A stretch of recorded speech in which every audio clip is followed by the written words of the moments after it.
Welcome back to Jackquisitions, guys. This is the second episode in the Chris Barr series, following him along as he purchases his first business. The first episode was a lot about who he is and some strategies to find his first business, but we start to deep dive into some really cool topics here this week. Really excited that you guys are sticking along for the journey, and enjoy.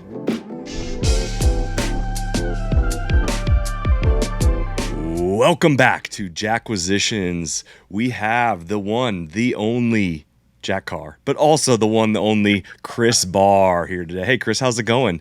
Good to meet you guys. Yeah, doing well, man. Appreciate you asking. Good to be back. Yeah, good to be back for round two. I, as well as many others that I'm talking to, are really excited about your journey. For those who don't know, Chris is a searcher. He's been doing this for 3 months. If you missed the first episode, he is trying to buy a business down in Florida. And with that, today we have some updates, and I'm super excited, man. Yeah, likewise, man. Yeah, and just kind of the general update from the past week. As I'm sure we've all gone through, managing opportunity cost. It's a tough one. I had a lot of bandwidth get sucked into a smaller deal, and then kind of got to the end of the week. I'm like, where did my time go? And I went into this, and that's really not even going to be a main purchase for me. So, taking notes, and again, it's not going to be perfect. I think any search process, if done right, is going to have a lot of imperfections along the way. So, adjusting as you go is the name of the game. Yeah, I mean, you're learning, right? This is a huge learning process. And I feel like the goal is not necessarily to get to the finish line on any one business or one week, Sure. but the goal is to pick up knowledge and information from each. Whether that's, hey, now I can research a business at a better rate, or I Mhm. can do this better, or like, hey, I understand the SBA better now that I've gone through this deal fell through at the last minute, but I understand what the SBA is asking and looking for in terms of questions. So there's like a learning process that's almost more important. It's like dating, right? A lot of people Mhm. do marry their high school sweethearts, but throughout the dating process, you're dating these businesses to figure out which ones you like or don't like. No, absolutely. And yeah, as part of that learning process, which is weird because I've almost like put that as at high of a premium as actually getting the business bought, is like Hmm. I want to be robust in knowledge when I go into this thing. So at the end of the day, if a few deals fall through, but I feel like I really learned something. It sounds like very cliche and cheesy to say, but like I really feel like that is not time wasted at all. Exactly. I do put a huge premium on that. So Also, big shout out to any brokers listening. I'm sorry. I say that and then I'm like, oh, in my head I'm going, yeah, that probably doesn't sound so great to a broker whose yeah, job is doesn't get paid until they close. But realistically, that is the way it goes, unfortunately. And it but is. yeah, And I was a so commercial real estate broker for years, and I gotta say, good brokers have to accept that as part of the yeah, process. They have to be exactly. patient and realize they're in it for the long haul as a marathon with their buyer, their seller, whoever they're working with. So, but I do hear you. It's probably not great news for them. So update me though real quick on like Mhm. the actual search itself. So Sure. what are you doing to bring in new leads? How are you viewing that time spent? Or did you just not bring in any leads this week? You were just working on that singular smaller option. It's been a mix of both. I would say mostly have been kind of have bandwidth taken up by the stuff that's on my plate that I'm reviewing now. Of course, you have to. And this is something I also learned from real estate: is you have to constantly be developing the pipeline, because the second that what is on your plate currently dries up, to Mm-hmm. not have anything to backfill it with is a very spooky feeling. So no, that there's always going to be that pipeline build and that outreach. Again, all of the listings come through on Monday. That's a good part of my Monday is flipping through every listing I feel like I haven't seen, seeing if there's anything worth filling out an NDA. Again, since I'm hunting in such a tight geographic area, some weeks it's just not going to be much new on the market that's worth poking into. So it was one of those weeks, and I would say that, as we talked about last time, the networking and establishing myself within the community has been a big practice. So a lot of coffee dates, a lot of meeting with people, letting them know what I'm doing. I was probably doing that for a total of 10, 12 hours last week. And again, I have to accept that those aren't going to always materialize quick. That might be one where somebody's having a conversation a month down the road. They talk to somebody who mentions they're selling. They say, "Oh, I talked to this one guy." So that's a long play. And again, I think that that's something that we were talking about in between weeks is getting comfortable with standing by to stand by, but also not being complacent and consistently showing up every day to push the ball forward, and kind of what that balance looks like. So yeah. One of the most common and expensive mistakes that I see in acquisitions in the home service space is not getting serious about accounting. Whether you're buying a business or you're already running one, you need the right financial partner to save you time, money, and headaches. That's why we partnered with Appletree Business Services. They are a one-stop shop that'll help you get through the due diligence process, but then they'll partner with you after to help you out with payroll and bookkeeping and taxes. They know home services. They're fluent in tools like ServiceTitan and HouseCall Pro.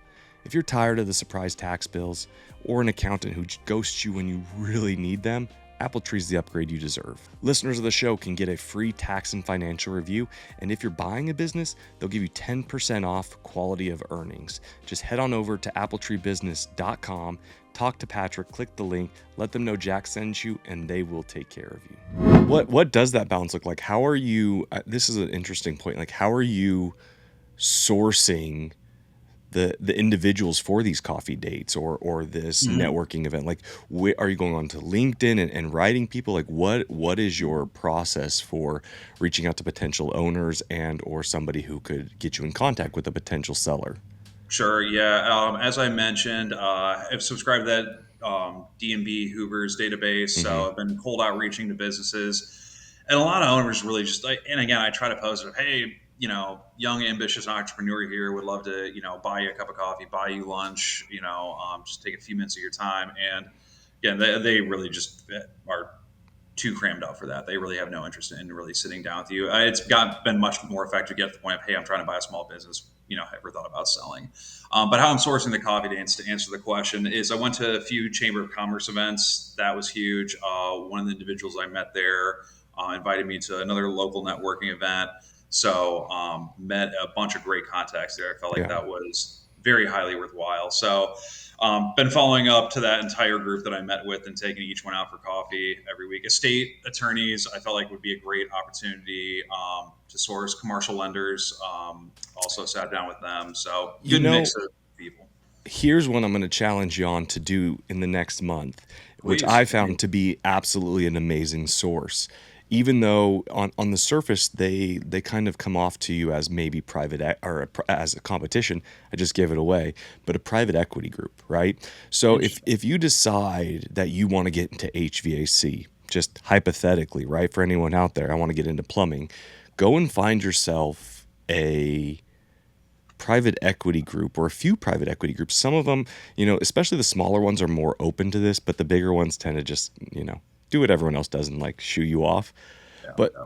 right, a private equity group has a certain minimum that they're looking for, right? They're looking for $1 million EBITDA business or $500,000 EBITDA business. They have their parameters in which they really don't go under. That being said, they're paying somebody for lead generation, right? They're sending out mailers and they're calling and they're doing third party. They still get these leads, right? They still get these HVAC guys and plumbing guys who are ready to sell, but they're just like, hey, I'm a $300,000 EBITDA HVAC company. I'm too small for you. And so, Interesting. you know what they do with those leads? Trash Nothing. them. Yeah, Nothing. just they're just sitting there. Hey, hey, buddy, call me back in next year in February when you grow and we'll have this conversation later. But Yeah. that owner still wants to sell and wants to sell probably now. And so if you could get in close with them and a few of these private equity groups and say, hey, we're looking for this lead size that's much smaller than yours. If you happen to get one, we'd be willing to pay you for it. They generally don't want any money. As far as I've used it as a lead source before, and they kick the deals over as kind of a friendly, we're all in the same industry type thing. But that I would definitely challenge you to try and reach out to whatever industry is on your list this week and try that. That is huge, man. I never even really thought about, taking the table scraps from private equity groups, but man, I'll be the Emerald Lagasse of table scraps, man. I'll make a full meal out of that. So no, I love where your head's at. I'm definitely going to try that on this next week and excited to let you know how it goes, man. Sweet. And so 2 weeks ago you did a drive along though, right? So you Mhm. did go with an owner on a, Yep. we can't do specifics obviously because you're under NDA, but I mean we should break down at least industry. Sure. Yeah. Pool servicing. So, and again, can't got to be somewhat sensitive, but they do have a pretty full service component. They do obviously your standard chemical changes and Mm-hmm. cleaning. They also do equipment installation and equipment sales, as well as full pool remodels. So pretty soup to nuts on what they cover in the pool service industry. Okay. So Yeah, that's interesting because I mean we see a lot of routes. We've talked to a lot of people who view the pool industry as just routes, routes, routes, routes, yep, routes, yep.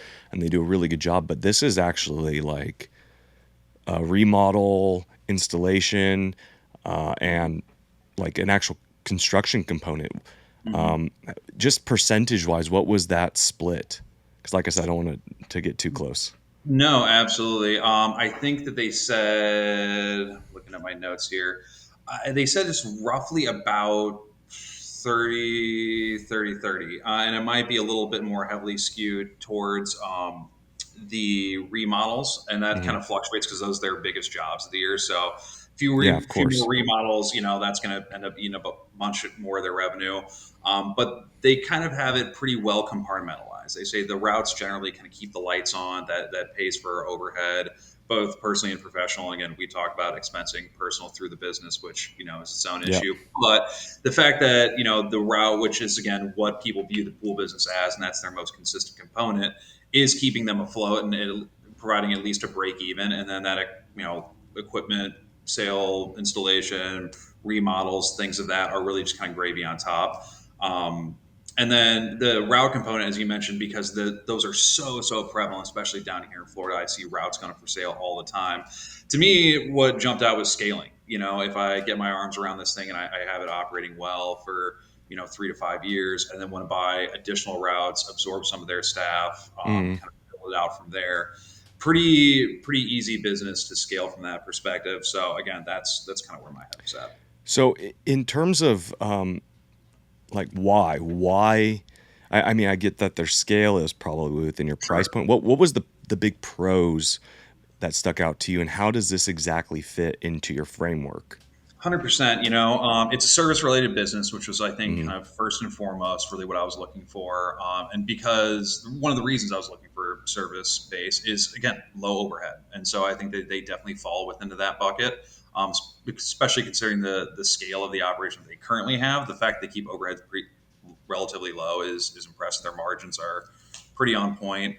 And it's, again, I wanted to be in service. Initially, had a love for home service, got a bit more agnostic. But again, this falls within home Hmm. service, and especially within home service, this was my mistake. Something I didn't know until the ride along is I figured, yeah, it's not something like HVAC in Florida, which is very much a need, not a want. You can't not have HVAC, come August down in West Palm Beach, or you're going to be frying. So I thought that pool servicing was more of a want based thing and kind of more of a luxury. But no, the way HOAs work down here, if you let your pool go green and you don't service it, someone's someone's going to find you. Someone's going to say something. Yeah. So there is a more kind of need component established than I had initially thought. Yeah, I mean, I'm mixed on those ones because I mean, I was I mean, as yourself, we're probably the same age, a child, a teenager through the '08, shutdown Mhm. of everything in kind of one of the largest foreclosure markets in the United States, and one of the two that I had on my list that I would never do, though I looked at them like yourself, was pool routes, pool businesses, and landscaping. And the reason behind that was, I mean, as a 18-year-old kid, I think that the statute of statute of limitations, is that the Mhm. word I'm looking for, Yeah. is expired. I'm not going to get in trouble for this, but like we were kids, we'd go around to all these foreclosed houses, and the commonality in all of them, what we would look for is giant overgrown front yards and dirty pools that were nasty green, and just like the grossest algae growing in the back. And so that was always my worry with those two, was that in if I have to pick between heating, cooling, or like cleaning my pool, and I'm on the edge of foreclosure, I'm probably not cleaning my pool, even Sure. if like I'm risking the HOA fee. I'm maybe dumping a Yeah. bottle of bleach in. But that being said, I definitely think it's one of the more sustainable sides, in the sense that unless they're right there at foreclosure, which at that point they're probably not doing their HVAC either, to be honest. They're Mhm. probably buying a window unit and Yep. saying, giving the middle finger to the HOA and say, find me for the window unit. Like, it's one of those things where if someone's on the edge of foreclosure, I don't think it actually matters which home service you run other than plumbing. Plumbing is what I've come back to as being like the actually only one. Water finds a way. Yeah, Yeah. no, that's a heavy need base. No, so I get what you're saying. I think that that's really where my head was taking me as well. Yeah. Is probably not as bulletproof as maybe plumbing or HVAC, a step above that. But at the end of the day, if something has to really, really, really go wrong, and at that point, if we are in another '08 scenario, sure, I can kind of fine tune which sector I'm in to really make myself as recession proof as absolutely possible. Yeah.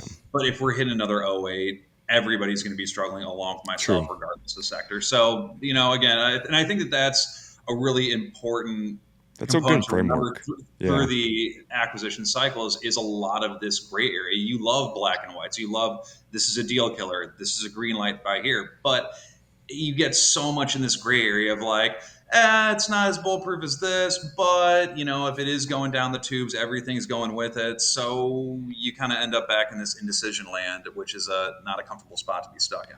Yeah, I think my only caveat to this is a unique pool business. So I've looked at pool businesses. We've actually John and I covered it on owned and operated pool businesses with Tim Ryan. The interesting part is that this isn't a route, right? This is actually a decent portion of this is construction. It's remodel work, and I'm assuming repair work. So the repair work is probably a little bit more stable in the sense, but the remodel work, I would imagine, is a nice to have. It sits along the same lines as construction and remodeling of your kitchen, right? It's not something that you would necessarily do. So that one component, I would say, is important to remember as you go through this process, in the same way that if I was buying any other home service company with a large construction aspect, I would be very careful, and my multiple would actually be a little bit lower. I wouldn't say like you don't zero out the multiple, but if I was buying anything with construction risk, it definitely receives a second look for me, especially when I'm taking on debt, right? Because in the off chance that what we saw, a common one we saw is talking with people who took out large SBA loans for like construction plumbing and construction HVAC. The thing that we saw that was similar is like all of it ground to a halt in like 2022 for whatever reason. Like there was potential recession on the horizon, and all the contracts grounded to a halt. And a few of my buddies who own these businesses, they said if they didn't have their loans structured in a certain way, they would have been absolutely wrecked because they can't sustain, a 6-month pay if you didn't finish any houses and get paid. Whereas if you structure that deal more from at least a portion, right, as a seller earning or a seller earn out or seller financing, then you can eat a little bit more of that just because, hey, I can't bank finances is the key, right? Yeah.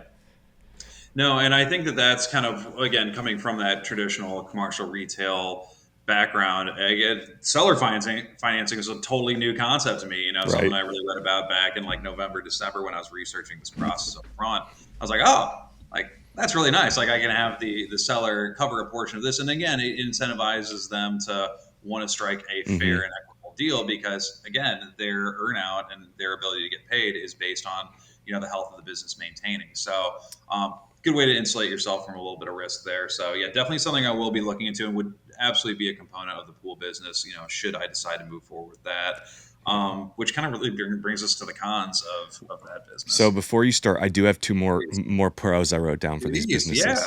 So what I liked about this is the ideal client size. So on average, they were a multi-million-dollar house clients, which is huge because as people have larger houses, they tend to be more well insulated from the market and from downturns. So there is that kind of extra added benefit. They can handle the extra income or the extra costs associated with owning those kind of luxury items. And that's what it becomes, a luxury item. So I really love that aspect. I liked that it's a highly fragmented market. As you mentioned, there's a lot of scale opportunity in the pool service industry.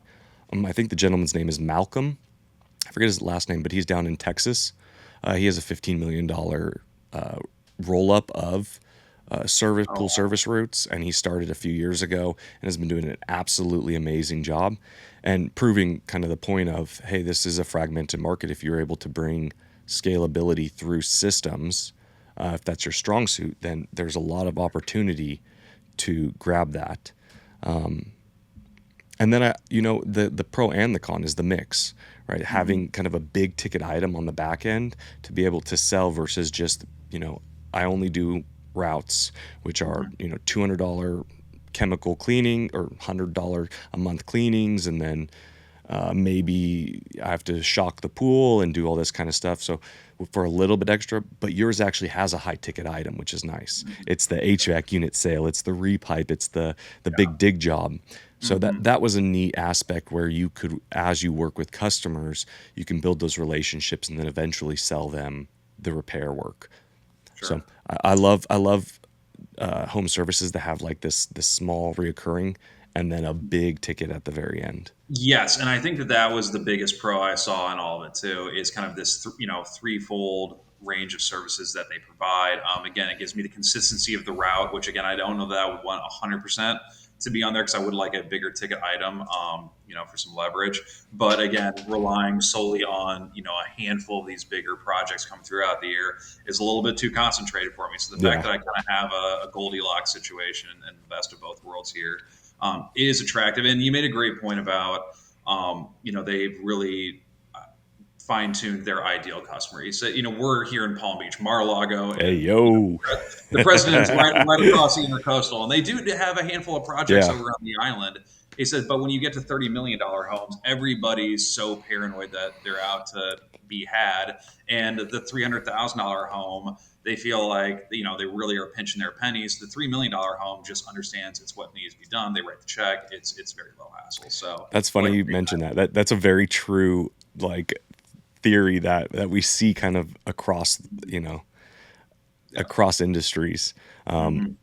All right, awesome. There's the pros, why we like it. Yep. Why don't you like pool services?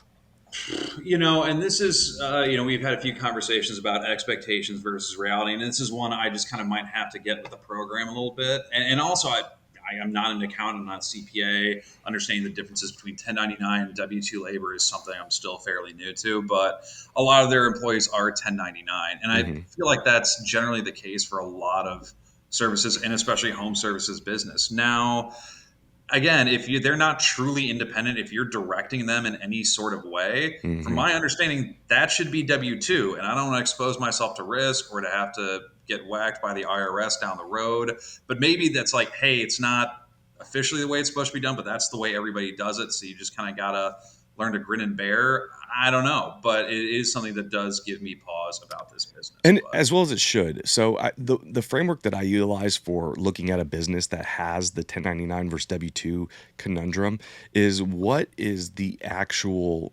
You're right, right? If they're driving in your trucks and you're putting them on a schedule, if they're wrapped with your logo and wearing your uniforms, they should be W2. But then you have situations like roofing contractors. Most roofing contractors, the salespeople and the project managers, they're all working for the company, but all of the actual roofing installers and deconstruction people, they are all 1099. So you are telling them where to go, but they're not showing up in your trucks and they're not wearing your uniform. They're just acting as, labor. And so it's this very fine line that you do run into. I think in pool businesses, you probably are making a good choice here. Because the way I look at it is you want them in your branded trucks, you want them with your uniform, yeah. and then you have to schedule them where they're going to go multiple times a day. So Yep. my initial feeling, I'm not an expert in the pool service industry, but is at least on the service side, those would definitely be W-2 employees. Potentially on the construction side, you could sub out that labor, like the dig job and the tile work and all that kind of stuff would be subs because it wouldn't make sense to keep it in house.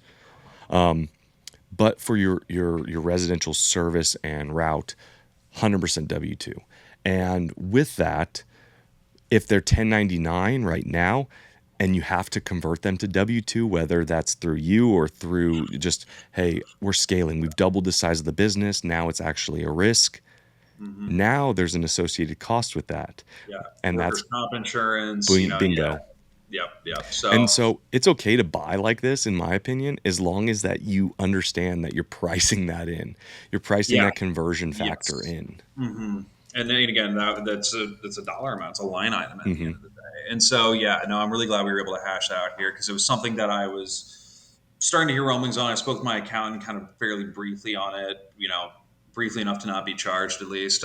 But yeah, I kind of got his two cents. I'd be sneaky about those ones. But yeah, yeah, got his 2 cents and got the idea that these guys should be W-2. And again, Yeah. that gave me pause and it's something I have to refactor into pricing. So, not a total deal killer, but something to have an The eye on for the other sure. part that I don't like about that in particular, the whole W-2, is you actually, and this is comes from Tim Ryan. So Mhm. Tim Ryan, for anyone who doesn't know, he's a friend on Twitter. He's started and sold, I think, three pool route businesses, and does a very good job. He's working on some SaaS for pool services right now. A great guy, lots of good information. But his theory was that the actual stickiness of the route service business for pools is having the individuals in someone's backyard. It's a personalized experience where this person sometimes is going into your backyard unannounced. Mhm. It's a relationship, and you have to build these things. And so you really want it to be a branded experience where not only are they comfortable with the individual in the backyard who's locked in because they're a W 2, but also because you want them branded, because you want them comfortable with you as the company.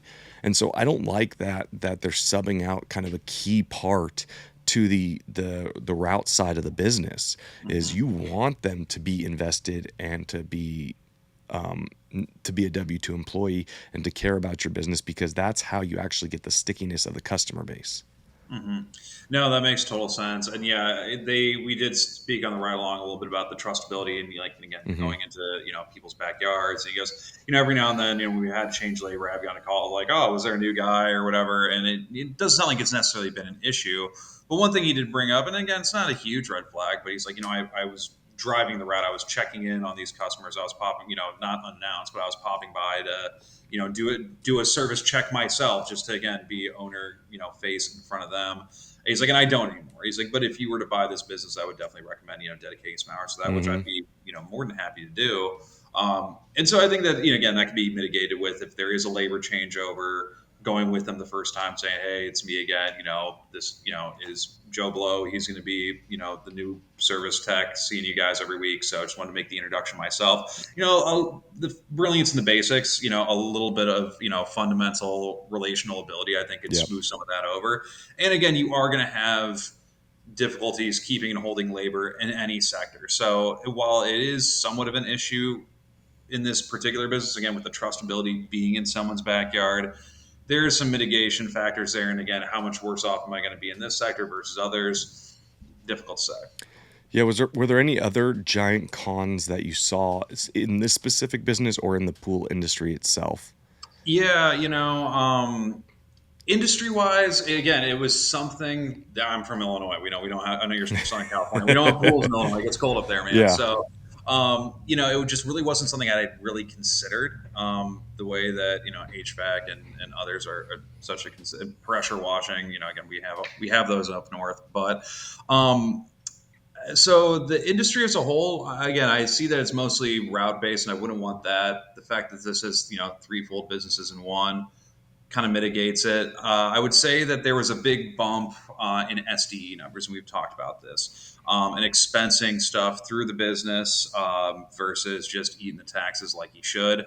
And this is one I want your 2 cents on because, again, uninformed, uneducated, I'm learning here.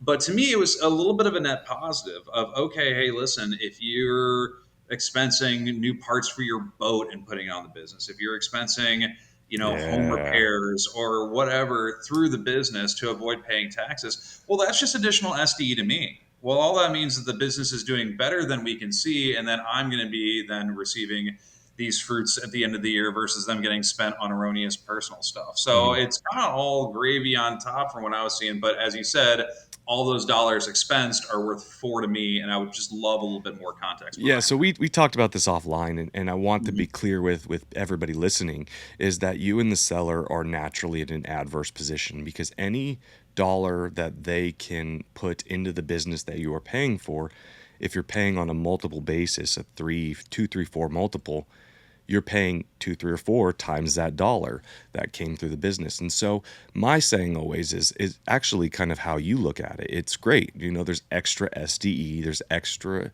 net, there's extra money in this business that should come out of expenses when I buy it. But the big but here, don't pay for that, right?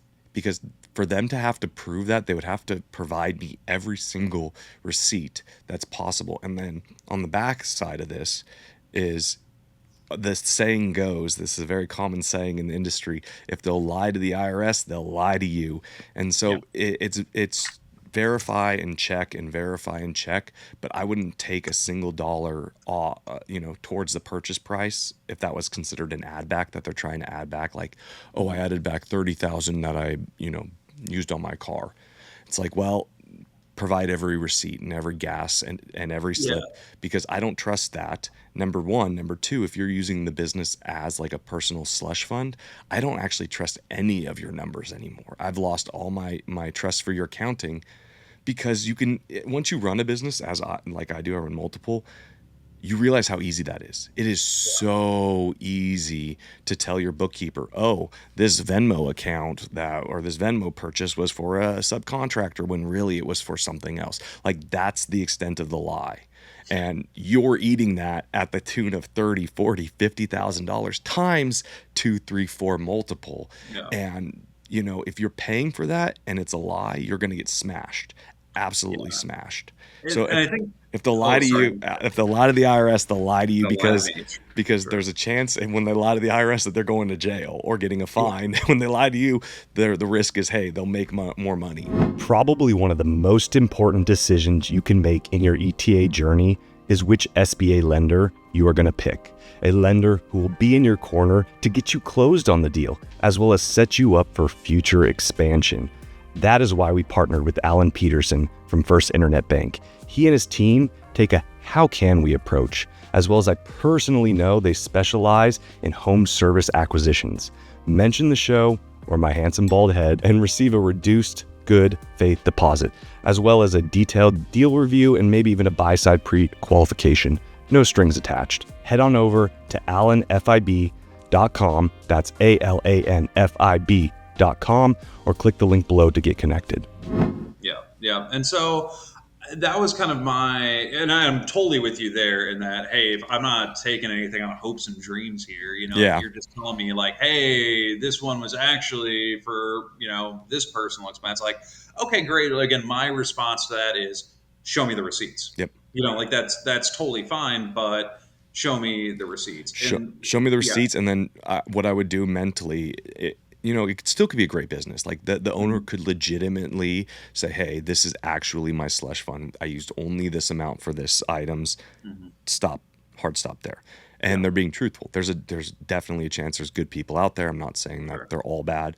But what I would definitely mentally put into play is saying, during due diligence process, during like where we're actually verifying and paying accountants to go through with a fine-tooth comb to check, definitely pay for the higher packages. The higher packages that make sure that the quality of earnings are good and that the expenses match up and that all of the money out and the money in tracks perfectly to what they're saying it tracks to. Deposits are right, expenses are correct, because like I said, what you'll see is more times than not is if they can hide money here or there, push it there or there, they'll just naturally do it. And it might not even be, to be honest, it might not even be malicious. It just, hey, I forgot I expensed a $6,000 bathroom remodel on my house through the business.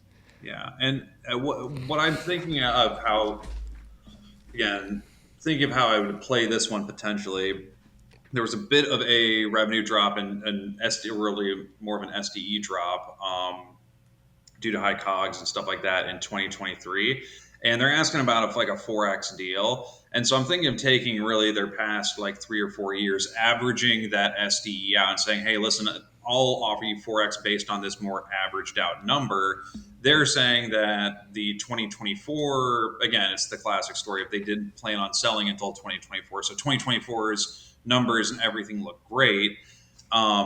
And me saying, listen, we're not going to go 4x based on 2024. Like that doesn't really give me a full picture. Let's average out the past 3 or 4 years, and I'll give you a 4x or 3.5x based on that. And then they say, well, this year's lower because of all of these, slush fund expenses. It's like, okay, cool. Then we verify the receipts, or you take the 4x the average because that's what I can verify on a tax return. So Yeah. just kind of So was that their explanation for the low SDE year? Was that in 2020. It's a combination of that, and then they got to be careful of NDA stuff. They added a component. They added a component of their remodel okay? business Fair enough. that they didn't previously have that required a big upfront purchase of materials, which cut into COGS, which also Yeah, and there's easy ways to verify that too, right? You can go in and you can look at gross margins. Gross margins for high expense years shouldn't change, and then mhm, finding those expenses in what area should be a fairly easy task. So that's where I'd focus is revenue, gross margins, because you generally people don't, there's no changes to the COGS themselves. That's the health of the business. You're mhm. looking at labor, materials, and gross revenue. Like that's the health of the business Yeah, to get your gross margin. And if their gross margin is kind of stayed consistent, but their expenses are changing, then yep, that story, right, it kind of works out better because your gross margin shouldn't change year to year unless, like, hey, there's a health issue with the business, or hey, the business is doing healthier because we put mhm, this, and this initiative into play. yeah. Okay, that makes sense. So that's something I can Sweet. go back and verify pretty easily. And then revenue to me is again, it's hard to. That's the one thing that feels like it's hard to lie about. It's hard to BS revenue. Like if you did the sales, you did the sales. If you didn't, you didn't. And Yes, again, I could be wrong there. yes and no. So yeah, yes, right. And the way I always look at it, in the same sense to your point, is it's actually harder to generate more revenue. It's easier to cut expenses, right? So it's easier to say, hey, we're just getting rid of this program. Slack, no, we're going to Google Teams for half the price or whatever. Hmm. Like that's an easy transition, which will save you money on your back end. That being said, you have to be careful because when you look at businesses, what I've seen, which is a commonplace, is you'll see a business that does $7 million, then it does $8 million, but you see that bottom line like do huge fluctuations, and you go, well, what changed? And then you look at it, and it's like, oh, you've tripled the marketing expense this year. Hmm. So it took them 3x marketing to get $1 million more in revenue. That's not a healthy system they have in place in the marketing. So they're destroying their net to try and keep the revenue the same. You see what I'm Hmm. saying? So Yeah. like that's the watch out is, yes, revenue is almost, it's not king because obviously EBITDA is the king of all of this. Hmm. Sure. That being said, though, revenue is an important metric. You just have to make sure that their revenue is steady with the systems in place that are Yes. also healthy. Hmm. Yeah. Because if they're zeroing out net just to hit the same revenue, it's like, why would you wouldn't do that? It's a No, no, that silly makes total idea. sense. Yeah, and I think in that regard, I mean, I would obviously need to go back and check, but I'm pretty sure that again, marketing efforts, labor efforts have stayed fairly consistent as their revenue's gone up. But again, and also A, it's a within. great way to check that, by the way, is just ask them for it as a percent of revenue. So that's how we Okay. do it internally in our business is we manage that by making sure that as a percent of revenue, it stays consistent, right? So Yep. we spent 10% on marketing this year, we Mhm. spent 11% next year, and we Yep. spent 10% the third year. And that way, hey, their system is a system, right? Because Yep. their revenue's going up, but their marketing is staying the same. And what that Mhm. allows you to do as a healthy business, right, is Yep. you just scale. You just turn up your marketing, your revenue turns up. You Yep. turn up your vehicle expenditures, your revenue's turning up, or your revenue turns up, then your vehicle expenditures turns up backwards. Sure. But still, it's But like that's a healthy business mhm. versus if you start to see like big waves inside certain expense rates. Like you go, okay, well, that's super weird. Why is that really high this year? Yeah, and I like the analogy you made of, if you see a big wave, and again, surfer, so I like any kind of wave analogy. But I would say that you're going to inevitably see waves and to expect those. There's growing Hmm. pains as you're doing more revenue, as you're growing your business. You're going to start doing things a bit differently, changing up practices a little bit. So you're going to see some variance. But what's the size of the wave where we put a red flag on it? Well, You know, yeah, my point is though, like actually the wave itself is the red flag. really. Just because, I mean, hear me out, right? Hmm. What you're buying in a business is you're buying the systems. Like you're Sure. buying you could go out and spend pretend this business is $1 million. I don't know how much it is. You could go out and spend $1 million on a buy versus build, kind of the idea of buy versus build. If you spent $1 million, you would probably build a pretty solid business. Maybe not the same, but decently close. You buy the buy side business because it's a business in a box. All the systems are in place. I show up. Yes, I have to do certain things that the owner did, but systematically, right? Everything is somewhat in place so that I can step in, continue that system, and continue that same revenue. And Hmm. therefore, I can turn that knob up on that system, and then the revenue turns up, or vice versa. Yeah. So, like, if you see giant swings, for example, in like vehicle maintenance costs, and then they'll say, "Oh, well, we had a bunch of old vehicles, and that the old vehicles are breaking down. We had to buy transmissions and motors. Like that's the reason for the expense." And then my answer to that is like, "Well, that means you don't have a system in place to either do maintenances properly, or your vehicles are all old." I bought a vehicle like this, so I'm not like talking shit. Your vehicles are all old and they all suck. So you don't have a system. You just have a bunch of old vehicles that you're patching whenever they break down versus like, hey, oh, we have a leasing program where we turn them in every 3 years so that doesn't happen, right? That's a system, is like a leasing program on fleet, which every 5 years they recycle out so that you don't have huge expenditures. You just have the same like 10% of revenue every year for fleet.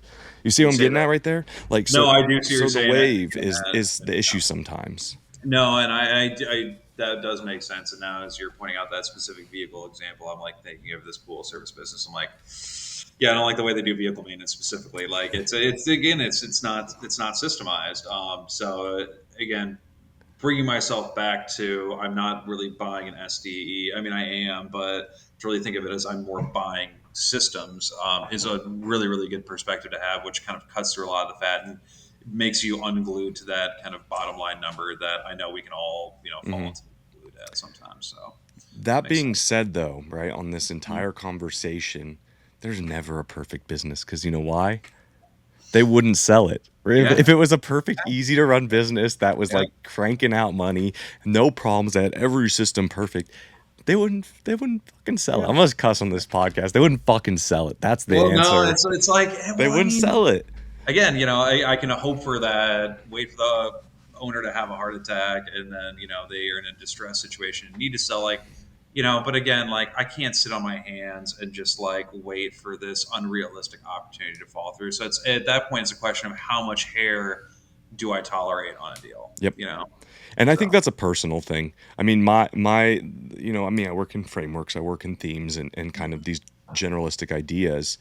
And for me, the big caveat on how much hair you are willing to take on a deal, as someone who has taken a deal with all of the hair, the is like Sasquatch of a all deal, yeah. all it comes down to at the end of the day, that in my mind is is it going to is it going to sink you as an owner, because you're Yeah. taking on hundreds of thousands, if not $1 million+ in debt, if SB up to $5 million in debt, right? And so with that, like that's life changing if it goes wrong. I don't care how Yeah. you cut. It's not the end of the world. Don't hurt yourself, but like it is life changing. You can lose business. You're personally guaranteed. You can lose your house. You can lose real estate. You can lose all of these things. Yeah. And so my big watch out to you isn't like don't buy a deal with hair. It's don't Mhm. buy a deal with hair that's going to sink your ship. Yeah, and I think and we talked about this a little bit, and it's like it's weird. I'm being like all vulnerable on camera. It's a weird thing for me to talk about. Again, what my family does with their portfolio is has in the past been really that's their business. This is my business. But as I mentioned, I was tapped very very recently to potentially come on and help out with the family portfolio. So would really cut into my opportunity cost when it comes to acquisitions. So kind of having to take that into account as I make a decision here.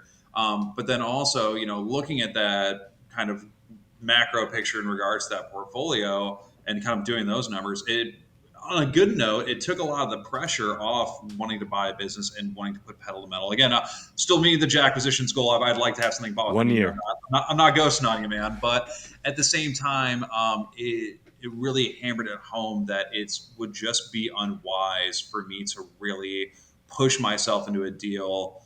Again, and not that anything's ever going to be perfect, but to push myself into something that really wasn't a great fit. Yeah. Because you can make a lot of these businesses work. I could buy something that had, again, you bought a Sasquatch deal with all the hair on it, and you made it work just fine. I'm confident that I could do the same, but it really feels like that's not a wise decision when the global kind of macro picture looks pretty good. So again, I'm Yeah. having to play There's two with sides. Rich Jordan talks about this a lot, which I love, and it rings true for me. Is the worst deal you're ever going to make is your first one. And once you come to grips with that, that's wonderful because you have to pay to actually play the game.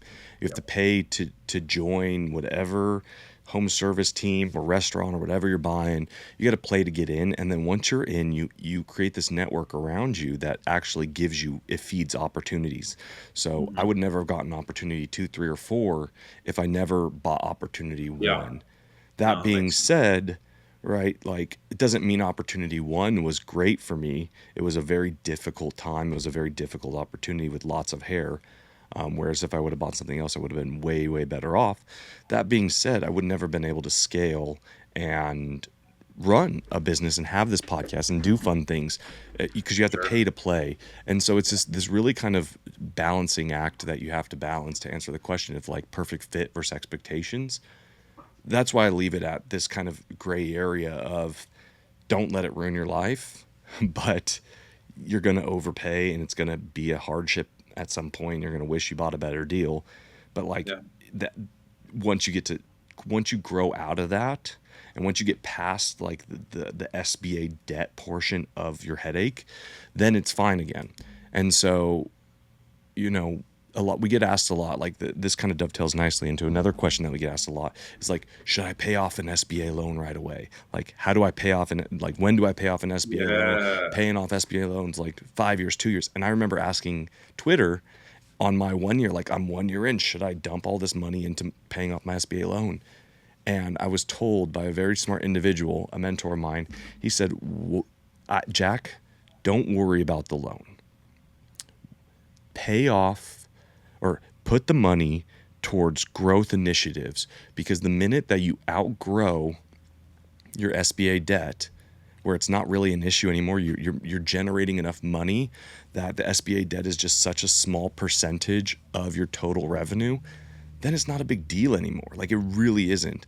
So, I mean, if I'm gonna be frank, we pay $10,000 a month towards SBA. Would I love $10,000 a month to pay for something else?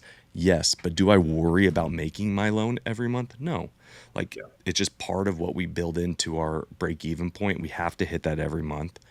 But it's like, whereas before month 6 of owning a business, I was like, oh crap, this isn't going to be a Debt bit like service. it's March. I made 60,000, like, and that's gross. Like this is rough. Like I'm not paying myself this month because I got to make SBA. But once you put all that money, when you get it into growth initiatives, you get so big that little piece is so small now that it's not a big deal. Man, that makes a lot of sense. And again, there's a ton of overlap between the commercial real estate acquisition process and small business acquisition, but there's a ton of huge differences, and that is a major one. Of like, again, we slap everything on like a 25-year amortization and like a 5-year balloon Yeah. note. Pay minimal debt service, but kind of like hang out. This is a whole component of like you can rush it, you can put everything towards SBA debt. People do it. But also with a piece of commercial real estate, you can't really scale it and put into growth initiatives to really get the business and the income stream to outsize the debt to a point where you're really not worried. Like that's not Yeah. an option. So The biggest never pair thought of it that way. Yeah, the But yeah, biggest parable would be like a small like duplex or triplex that you remodel. You buy value it, add. you Yeah. buy it on a mortgage, debt of $1,000, and the mortgage was $1,000, but the rental income from the duplex was 1,200. It's like, oh Yep. shit, if the water heater breaks, it's coming out of my pocket. But then you remodel it, you up rents to $2,000 a unit, and Hmm. it's cash flowing $3,200 a month. Now you're like, Yeah. okay, do I need to? And I have a 3% interest rate because I refinanced in 2020. Now I'm like, I don't need to pay this off. Like, I'm just gonna leave it. There's no point Yeah. in trying to rush the mortgage on it because, like, Yeah. I mean, you're kind of capped, which sucks. So you can Yeah. only put so much into it. But at Mhm. some point, you're like, it's just part of it's income producing debt, and so I'm just gonna leave it until it pays itself off. Sure. And I think that's another really kind of inspiring component of the small business acquisition process. Again, compared to the real estate, is what you kind of just described with the duplex. That is like a classic textbook value add opportunity. Hmm. To buy something that I can, add much value to, and so on and so forth. It's essentially buying a piece of crap and making it not a piece of crap. But in small business, Shaving it's the hair. crazy because with this whole buy versus build concept, everything's a value add opportunity. I'm not Yeah. buying the perfect strip center on Main and Main and saying, how can I add value to this piece of real estate? Like, you can't. Like, it's kind of capped out at whatever value could be added to it. But with a small business, even if they've got really solid systems in place, even if you're buying something that's already really, really well functioning, there's always space and room to Yeah. adjust, to turn the knobs and to crank something up to continually add value. So that kind of limitless ceiling on a value add opportunity when you're really not buying a piece of crap in the first place, again, is it's motivating, it's exciting. So There's yeah. nothing like hosting a acquisition show about buying companies and then just calling them buying pieces of crap. That's what we Buying should pieces change the of crap, name to. buying pieces of shit, and just hope to God it works out No, one of this. you come up with a love for it. But that's awesome. I'm excited. So what's on the docket for this upcoming couple weeks? Like, what are you focusing on? What do you think that we should expect to see from you next month? Calling some private equity firms. That's for dang sure. Yeah. Okay. So no, honestly, and as I said, with me feeling like there's been a slowdown of fresh listings that I'm seeing that I'm excited about. I can't tell you. Well, I guess I will. Refreshing the broker network, kind of reaching out and just doing some personalized calls there and staying steady on that is always a component. So I'll definitely continue to hit that. But I'm honest to being totally frank, I'm not holding out a lot of hope for what brokers are going to come with through with in the next couple of weeks. So again, private equity, love where I'm going to take that. Again, cold outreach via the DNB to talk to individual Perfect. business owners to actually, because again, the networking is great and I think it's a great long-term play, but it's not getting any opportunities in front of me right now. And Hmm. that's what I'm really feeling a thirst for. So I think ramping up the cold calls on actual legitimate businesses rather than people who can potentially connect me with businesses is going to be my other main push. So PE, direct outreach to legitimate businesses, not just people within their network, and then refreshing the broker network because that's always You going to got to be a always big do it. piece. Yeah. Yeah. Sweet. So Awesome. Well, I appreciate it, Chris. Thank you for your time this week. This was awesome. It's good to hear what you're doing, and I'm so excited for next week. If a reminder for anyone who wants to reach out and get a hold of you, where can they find you to send you awesome businesses that they have found in South please. Florida that Yep. they think would be a great place for you to look at and buy? Yeah, we say there's not a perfect opportunity, so somebody drops into my inbox thanks to this Yeah. podcast. But it is Chris at kcacquisitionpartners.com. You can also Google or go to kcacquisitionpartners.com. That's our website. Check us out. Yeah, hope to hear from And some that's the friendly letter fans out there. that's the letter K and the letter C, correct? Not yeah, Yes, perfect. KC. Yep. Awesome, guys. Well, thank you for listening this week. If you have any questions, comment them in the notes below. Leave us 5 stars wherever you review, and head over to ownedandoperated.com. Check out the workshops and the groups. There's so much going on over there that I speak on once a week as well, and absolutely love. Thank you all.